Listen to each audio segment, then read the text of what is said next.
নদীরে তুই ভাঙলি আমার ঘর, তোর কিনারে থাকতাম তুই করলি আমায় পর। আপন বলে ভেবেছিলাম আশিক যত ঝড়, তোর কিনারে থাকবে ভালো আমার ছোট্ট ঘর।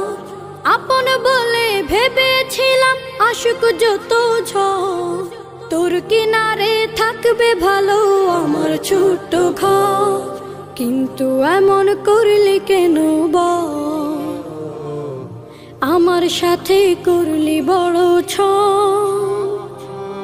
কিন্তু এমন করলি কেন বল, আমার সাথে করলি বড় ছল। আমি তো ভাবিনি তোকে